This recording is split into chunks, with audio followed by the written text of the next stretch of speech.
नमस्कार दोस्तों, आप सभी का स्वागत है हमारे YouTube चैनल अपनों का इतिहास में। हमारा इस चैनल को बनाने का मेन मकसद यह था कि हम अपने यूथ, अपने आगे आने वाली जनरेशन को यह बता सकें कि उनके बुजुर्गों ने उनके इस शहर खटीमा को डेवलप करने में कितना कुछ सहा है। और आज हमारे साथ हमारे क्षेत्र के माने जाने साहित्यकार, इतिहासकार, कवि और मेरे अंकल डॉक्टर राज सक्सेना जी हैं, जो राष्ट्रपति अवार्डेड हैं। इतने सम्मानित व्यक्ति हैं। मेरा बहुत बड़ा सौभाग्य है कि आज उनके साथ बैठकर अपने क्षेत्र के बारे में जानने का मौका मिल रहा है। अंकल ने खटीमा के इतिहास के लिए पहले बहुत समय से मेहनत करते हुए आ रहे हैं। काफ़ी लंबा समय बिता चुके हैं खटीमा के इतिहास को जानने के लिए। जो अंकल के पास इतिहास, खटीमा के इतिहास को लेकर जो खजाना है, आज अंकल उस खजाने के बारे में हमें थोड़ा बहुत इंट्रोडक्शन देंगे। ये हमारी इंट्रोडक्शन वीडियो है और ऐसे ही आपको हर हफ्ते एक नई वीडियो मिलेगी, एक नया एपिसोड आएगा। उस हर एक नए एपिसोड में एक नया सब्जेक्ट होगा और उस वीडियो में अंकल हमको बताएंगे कि खटीमा कैसे डेवलप हुआ, किन किन लोगों का मेन योगदान रहा खटीमा को डेवलप करने में, और किन किन लोगों ने, कई लोगों ने इसको डेवलप करने में, किसी एक व्यक्ति या किसी एक समुदाय का हाथ नहीं रहा है। इस पे कई लोगों का इस पे सहयोग रहा है। तो अंकल से आज हम सिर्फ एक छोटा सा इंट्रोडक्शन लेंगे और अगली वीडियो में आपको पूरे विस्तार के साथ सब कुछ बताएंगे। तो अब मैं अंकल से कहूँगा, अंकल अपनी बात शुरू करें। नमस्कार संदीप जी, आपका बहुत बहुत धन्यवाद कि आपने मुझे इस योग्य समझा कि मैं खटीमा के इतिहास पर थोड़ा सा प्रकाश डाल सकूं। असल में जब मैं बच्चा था तभी से मेरे दिमाग में ये बात रहा करती थी कि हमें अपने इतिहास के बारे में जरूर जानना चाहिए, ताकि वो धरोहर हम आने वाली पीढ़ियों के लिए छोड़ जाएं। आज मुझे बहुत खुशी हो रही है कि आज 3 पीढ़ियां उसमें बैठी हैं। आपके और हमारे बीच आपके पिताजी हैं की पीढ़ी है, और मुझे ये भी बहुत खुशी हो रही है कि आप इतने इंटरेस्टेड हैं इस विषय में, आप इतने उत्सुक हैं कि आप जानना चाहते हैं कि आपके पूर्वजों ने कितनी कठिनाइयों के साथ इस खटीमा के विकास में, इस खटीमा की को स्वर्ग बनाने में कितनी मेहनत की होगी। मुझे लगता है कि ये बहुत कम लोगों को इसकी उत्कंठा रहती है, और आप जो है वो आने वाली पीढ़ियों के लिए एक धरोहर छोड़ करके जाएंगे, ये मेरा एक निश्चित विश्वास है। आप एक मील का पत्थर साबित करने जा रहे हैं, जो भगवान करेगा तो निश्चित रूप से एक बहुत बड़ी धरोहर के रूप में, ऐतिहासिक धरोहर के रूप में लोगों के सामने आएगी। मेरा इस वीडियो को मेन बनाने का या इस चैनल को स्टार्ट करने का मकसद ये था अंकल, मैं जब भी आजकल के यूथ से मिलता हूँ या उनसे बात करता हूँ तो हमेशा खटीमा को कहते हैं बहुत पिछड़ा हुआ इलाका है, यहाँ कुछ डेवलपमेंट ही नहीं है, यहाँ कुछ हुआ ही नहीं है, आप दूसरे शहरों में देखो कितना कुछ हो गया। तो मुझे बड़ा अफसोस होता है कि उनको अपने शहर के इतिहास के बारे में पता ही नहीं है, खटीमा क्या था, कैसा था और कहाँ से कहाँ पहुँच गया है, इस बात का उन लोगों को एहसास ही नहीं है। तो मैं अपने यूथ को जागरूक करना चाहता हूँ कि उनको पता तो लगे कि उनका शहर कैसा था और कहाँ से कहाँ पहुँच गया है।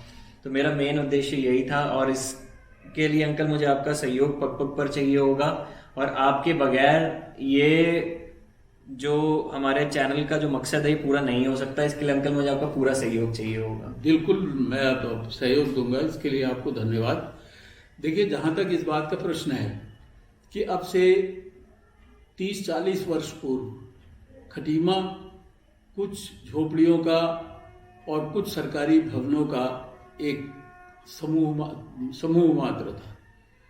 यहाँ पर लोग बाग आटा पिसवाने भी पीलीभीत जाया करते थे, बरेली से आटे की बोरियां आया करती थी, और आज खटीमा में जो है वो कई फ्लोर मिल, कई राइस मिल और बहुत सारी इंडस्ट्रीज आ गई हैं। आज खटीमा पूरनपुर और पीलीभीत से, पूरनपुर को तो पछाड़ी चुका है, पीलीभीत से टक्कर ले रहा है, और कई चीज़ें जो है वो खटीमा से एक्सपोर्ट की जाती हैं पीलीभीत के लिए।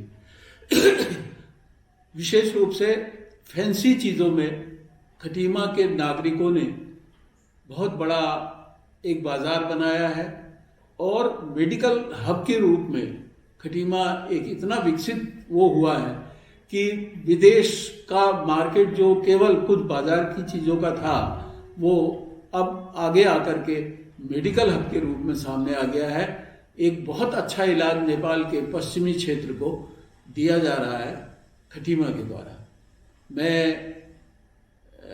अपना सब्जेक्ट प्रारंभ करने से पहले आपको ये बताना चाहूँगा कि किसी भी शहर के इतिहास को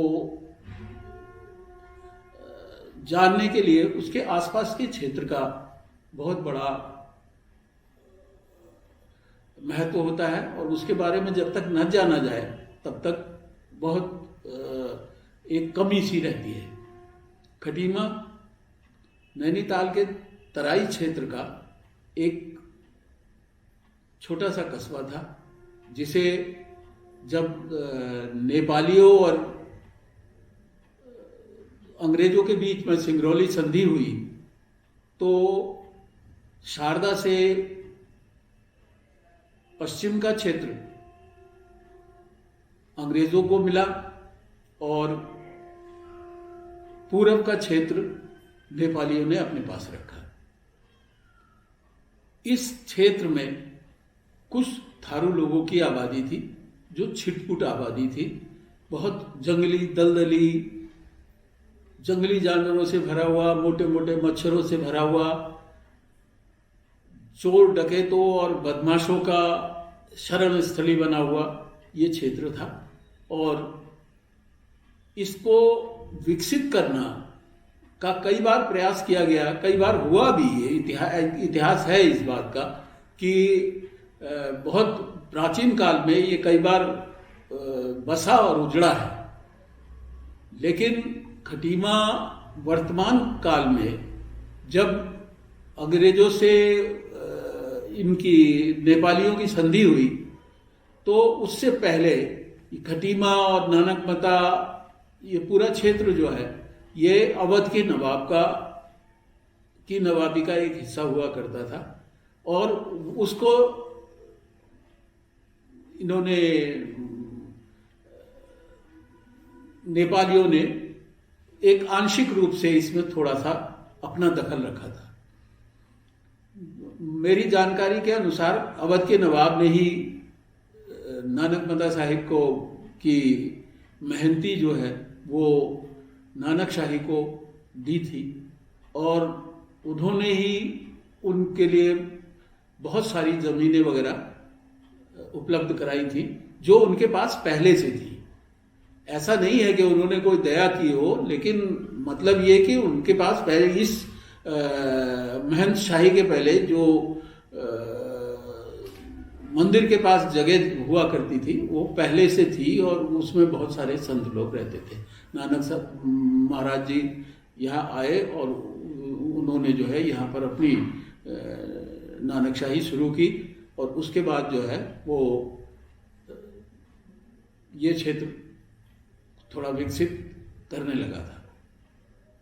बाद में इस क्षेत्र को जब ये अंग्रेजों के अधीन आ गया तो चूंकि ये द्रुह था, यहाँ पर वैसे तो बेशकीमती लकड़ी थी, लेकिन उसको लाने के लिए और यहाँ की व्यवस्था करने के लिए, यहाँ पर शांति व्यवस्था के लिए खटीमा में एक छोटी सी तहसील, सब तहसील बनाई गई जिसे उस समय खाम शाही कहते थे। खाम एक स्टेट का रूप इसको बाजपुर से लेकर के और शारदा नदी तक, खटीमा तक दिया गया ताकि इसका एक संचालन हो सके और इसके लिए एक खाम साहब करके एक सरकारी अधिकारी नियुक्त किया गया और इसे सरकारी जमींदारी डिक्लेयर कर दिया गया, जिसकी आमदनी का सारा पैसा महारानी विक्टोरिया के जेब खर्च के लिए जाया करता था। बड़ी विडंबना की बात है कि अंग्रेजों ने इसके विकास के लिए जैसा और जगह पर किया वो शुरू शुरू में नहीं किया, मगर फिर भी पक्की बिल्डिंग्स बना करके अपने सरकारी अधिकारियों को रहने के लिए एक शुरुआत जरूर की। और यहाँ की आदिवासी जाति के जो थारू जनजाति है उसके लिए थारूगंज नाम से एक जगह बनाई गई। यहाँ पर एक बाद में भारत सरकार ने जो है वो कोऑपरेटिव बैंक भी बनाया जब यहाँ पर भारत में कोऑपरेटिव आंदोलन शुरू हुआ। मैं समझता हूँ कि कई चीजें ऐसी हैं जो भारत में खटीमा में सबसे पहले हुई हैं, जिनका मैं आगे जिक्र करूंगा। अभी हम लोग अगर ध्यान दें तो अभी हमसे पहली पीढ़ी क्या, अभी भी जो पीढ़ी जवान है उसने अभी एक पुरानी तहसील की बिल्डिंग देखी है जो 1905 में बनी थी। 1905 उससे पहले उसके पीछे जो एक चौकी बनी हुई है, पुलिस चौकी, शहर की चौकी जो है वो पहले थाना हुआ करता था और उसमें एक सब इंस्पेक्टर और उसका परिवार, ऊपर परिवार रहने के लिए और नीचे उसके घोड़ों के बांधने के लिए दो वो हुआ करते थे। बगल में एक कमरा होता था जिसमें उसका ऑफिस होता था, दीवान वगैरह, और 5-6 सिपाही उसके साथ हुआ करते थे। इससे 1905 से पहले जहां पहले एसडीएम कोर्ट था वहां पर एक खाम चौकी हुआ करती थी। खाम चौकी में जो पहला अधिकारी यहाँ पर आया बाबू रैंक का, वो खाम छाप कहलाता था, खाम मुहर्रिर कहलाता था। और वो पूरी लोगों को, सरकारी कर्मचारियों को तनख्वाह वगैरह देना और रेवेन्यू वसूल करना और ये सारे काम किया करता था। उसकी सुरक्षा के लिए और ट्रेजरी की सुरक्षा के लिए, जो उसके पास खजाना हुआ करता था, उसकी सुरक्षा के लिए कुछ 24 घंटे की ड्यूटी चला करती थी पुलिस वालों की, और वो लोग उसमें रहते थे। नीचे की साइड में वो रहते थे और ऊपर की साइड में वो खाम मुहर्रिर रहा करते थे। इसके बाद 1905 में तहसील बनी, उसमें नायब तहसीलदार सबसे पहला अधिकारी आया गया, ये सब तहसील बनाई गई। और इसकी तहसील होती थी मुख्य रूप से किच्छा के अंडर में सारी तहसीलें होती थी, बाजपुर की भी, गदरपुर की भी और खटीमा की भी। इस तरह से ये तहसील किच्छा जो थी वो बहुत बड़ी तहसील थी, पूरी तराई की तहसील समझ लीजिए। और उसके अंडर में ये सब नायब तहसीलदार हुआ करते थे, जिनको हाथी उपलब्ध होते थे। ये लोग अपने दौरे, चूंकि उस समय किसी घोड़े वोड़े से करने में थोड़ा प्रॉब्लम होती थी, तो इसलिए इन लोगों को हाथी उपलब्ध कराए जाते थे और पुलिस वालों के लिए घोड़ों की व्यवस्था होती थी। उसके बाद जब थोड़ा स्टाफ बढ़ने लगा तो 1918 में इस समय डीवाईएसपी रहते हैं, जिसमें वो उस बिल्डिंग को थाने के रूप में बनाया गया। उसके बाद फिर आगे की बिल्डिंग बनती रही और आज थाना एक बहुत अच्छी शानदार बिल्डिंग के रूप में है। इस क्षेत्र में शिक्षा के विकास के लिए सबसे पहला, हालांकि सबसे पहला स्कूल मझोला में खोला गया। मझोला भी तहसील खटीमा में ही है और उस एक थारुओं का एक बहुत बड़ा गांव हुआ करता था खटीमा के मुकाबले। तो लेकिन पक्की बिल्डिंग और सेंट्रल स्कूल जो है वो खटीमा में 1908 में खोला गया और उसके बाद पूरे क्षेत्र में शिक्षा की एक लहर आती चली गई। यहाँ 2 प्राइमरी स्कूल भी खोले गए जो जो सब्जी मंडी के पीछे हैं, और एक अस्पताल खोला गया जिसमें आजकल डाकखाना है।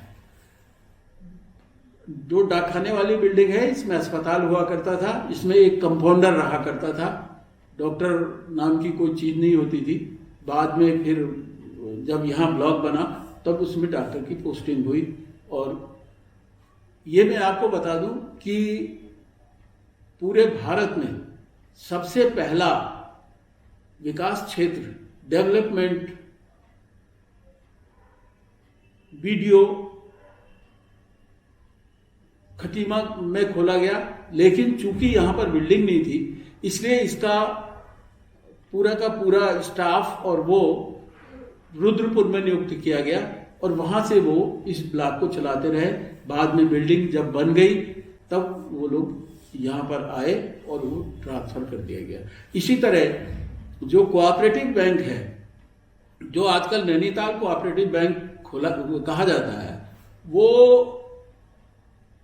खटीमा में थारू डेवलपमेंट बैंक के नाम से, थारू कोऑपरेटिव बिल्डिंग डेवलपमेंट के नाम से खोला गया भारत सरकार द्वारा। और उसके सारे डायरेक्टर्स और नौकर ये सारे के सारे थारू थे और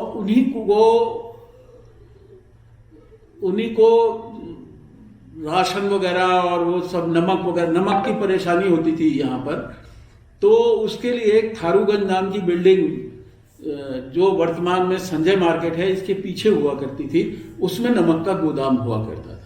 इसी तरह से सबसे पहला बाजार जो था वो खटीमा का तहसील के आगे खरंजा रोड हुआ करती थी, उस खरंजा रोड में होता था और वो रोड मेन हुआ करती थी। ये टनकपुर रोड जो है, ये हरद्वारी लाल जी के, राम अवतार जी के वहां से जो है वो सीधी मेन रोड जो आजकल बनी हुई है टनकपुर रोड, ये बाद में बनी।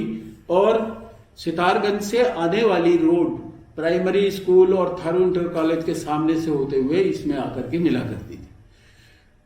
मैं समझता हूं कि आज इतना काफी होगा। आप जी, आपका बहुत बहुत धन्यवाद अंकल। आपने खटीमा के बारे में अभी बेसिक सी ये जानकारी हमें दी, जिसमें हमें पता लगा खटीमा कैसे तहसील बना, अंग्रेजों ने आकर कैसे अपना काम, अपना डेवलपमेंट का काम यहाँ पर किया, कैसे वो यहाँ से अपना लकड़ी का कारोबार किया करते थे, जिससे जो उनको मुनाफा होता था वो अंग्रेजों की रानी के शॉपिंग के लिए वो पैसे का, हमारे पैसे का उपयोग वो अपनी शॉपिंग के लिए किया करती थी। और कैसे कैसे हमारे एरिया के पुलिस थाने, हॉस्पिटल्स और ये सब चीज़ें, बैंक्स, कोऑपरेटिव बैंक्स डेवलप हुए, इन सब के बारे में आज हमें थोड़ी सी जानकारी मिली है। और आगे आने वाली वीडियोस में आप देखेंगे कि विस्तार से इन सब विषयों में हम लोग चर्चा करेंगे अंकल के साथ बैठकर, और हर वीडियो में हम एक टॉपिक के बारे में डिस्कस किया करेंगे और फिर उस पूरी वीडियो में हम विस्तार से बात करके फिर नेक्स्ट वीडियो जब हमारी आया करेगी तो एक नए टॉपिक पे होगी। और उसके साथ साथ मैं आप लोगों से एक रिक्वेस्ट करना चाहूँगा, आपके मन में अगर कोई सवाल और कोई प्रश्न है तो नीचे कमेंट बॉक्स पर आप हमको बता सकते हैं। हम उस कमेंट का आंसर आपको अगली वीडियो में देंगे। और अगर आप में से कुछ ऐसे व्यक्ति हैं जो खटीमा के बारे में थोड़ा बहुत जानते हैं तो आकर आप हमसे मिल सकते हैं। मैं आपको अपना व्हाट्सएप नंबर और अंकल का व्हाट्सएप नंबर डिस्क्रिप्शन में दे दूंगा। आप हमसे संपर्क कर हमसे अपनी जानकारी साझा कर सकते हैं ताकि आपकी जानकारी हम और लोगों तक पहुंचा सकें। इस वीडियो को अभी मैं यहीं समाप्त करता हूं। वीडियो अच्छा लगे तो चैनल को सब्सक्राइब करना, और अच्छा लगे वीडियो को लाइक करना और अधिक से अधिक शेयर करना, ताकि हमारे क्षेत्र की जानकारी हर एक व्यक्ति के पास पहुंचे, हर एक यूथ के पास पहुंचे, ताकि वो जान सके कि उसके बुजुर्गों ने, उसके बड़ों ने यहाँ पर आके कितनी मेहनत करी, कितना कुछ दिया इस खटीमा को डेवलप करने के लिए। मैं अपनी बात को यहीं समाप्त करता हूँ। धन्यवाद। चैनल को सब्सक्राइब करना बिल्कुल मत भूलिएगा। नमस्कार।